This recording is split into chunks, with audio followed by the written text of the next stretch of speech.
ইতিহাস ভুলে ভারত এখন বাংলাদেশের শত্রু, পাকিস্তান বন্ধু। বাংলাদেশে মৌলবাদের দাপট, পাশে দাঁড়িয়ে ভারতকে পাক হুঁশিয়ারি।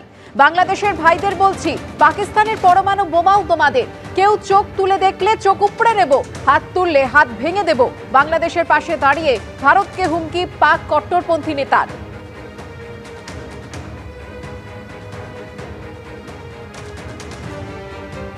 आज हम अपने बंगाली भाइयों को जवाब देते हैं, उन्हें बताते हैं कि भाई ये पाकिस्तान तुम्हारा है। इस पाकिस्तान का जो एटम बम है ना, वो भी तुम्हारा है। आए जुर्रत करे कोई आंख उठाकर बांग्लादेश की तरफ देखने की, उसकी आंखें निकाल देंगे। आए कोई हाथ उठाए और बांग्लादेश की तरफ हाथ उठाने की कोशिश करे, उसका बाजू तोड़ देंगे हम इंशाअल्लाह, अल्लाह के फजलो करम से। मैं आपको एक मुल्क का नाम नहीं लेता, खड़े हैं।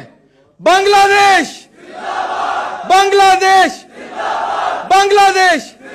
যাদের জন্য স্বাধীনতা কৃতজ্ঞতা ভুলে সেই ভারতকেই আক্রমণ। বিশ্বাসঘাতক বাংলাদেশ ভারতকেই জঙ্গিদের ঘাঁটি বলে আক্রমণ। ভারত এখন জঙ্গিদের আখড়া, হাউস অফ মাফিয়া। বাংলাদেশে যারা নিষিদ্ধ, যারা জঙ্গি, তাদের ভারতে আশ্রয়। ভারত জঙ্গিদের আশ্রয় দিলে প্রশ্নের মুখে পড়বে দ্বিপাক্ষিক সম্পর্ক। জঙ্গিদের মুক্তি দেওয়া ইউনূসের বাংলাদেশে এখন ভারত শত্রু। ভারতকে জঙ্গিদের আখড়া বলে আক্রমণে বাংলাদেশের ছাত্র নেতা। ইউনূস জমানায় বাংলাদেশ থেকে একের পর এক জঙ্গির জেল মুক্তির ঘটনা ঘটে।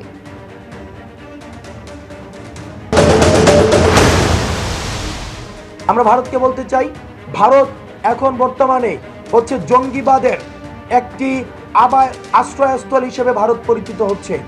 ভারত জঙ্গিবাদকে পৃষ্ঠপোষকতা দিচ্ছে। Bharat house of terror, house of mafia হিসেবে ভারত পরিচিত হচ্ছে। আপনারা দেখবেন বাংলাদেশে যাদেরকে নিষিদ্ধ করা হয়েছে, যাদেরকে জঙ্গি হিসেবে নিষিদ্ধ করা হয়েছে, ভারত তাদেরকে আশ্রয় দিচ্ছে। সুতরাং এই ভারত যাদেরকে আশ্রয় দিচ্ছে তাদেরকে আমরা জঙ্গি হিসেবে দেখি, এবং যেহেতু এই জঙ্গিরা বাংলাদেশের সার্বভৌমত্ব এবং অখণ্ডতার প্রতি হুমকি হিসেবে তারা বিবেচিত হয়, সুতরাং ভারত যদি জঙ্গিদেরকে আশ্রয় দেয়, তাদেরকে পৃষ্ঠপোষকতা করে, তাদেরকে অর্থায়ন করে, তাদেরকে ডিপ্লোম্যাটিকভাবে ফ্যাসিলিটেট করে, তাহলে ভারতের সাথে আমাদের পরবর্তী যে সম্পর্কটি, এই সম্পর্কটি কিন্তু প্রশ্নবিদ্ধ হবে। তবে এই প্রথম নয়, একাধিকবার বাংলাদেশের নেতৃত্বের মুখে উঠে এসেছে ভারতকে দেওয়া হুমকি এবং হুঁশিয়ারির কথা।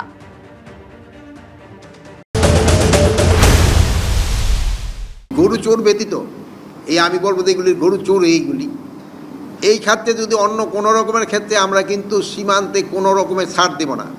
এই 15 বছরে কিন্তু তারা বহু সুবিধা নিয়ে নিছে আমাদের থেকে।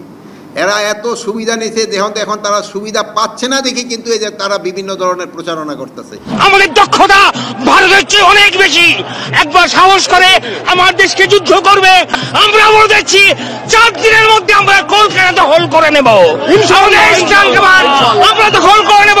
মোদীজি, অমিতজি এবং রাজনাথ সিংজি, আপনারা বাংলাদেশ সেনাবাহিনী যেটা দেখেছেন 72 সালের, সেই সেনাবাহিনী এখন আর নাই।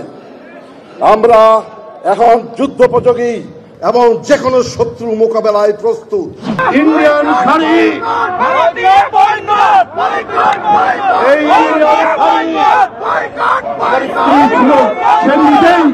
সেই নিজেই এই শাড়ি দিয়েছে। এইটা আজকে আপনাদের সামনে ছুঁড়ে ফেললাম। আমরাও দাবি করব আমাদের নবাব সিরাজউদ্দৌলার বাংলা বিহার 1900 ফেরত দাও আমাদেরকে। ভারতীয় আগ্রাসনের বিরুদ্ধে আমরা জনগণকে ঐক্যবদ্ধ করে আগরতলার অভিমুখে আখাউড়া পর্যন্ত আমরা লং মার্চের ঘোষণা দিচ্ছি।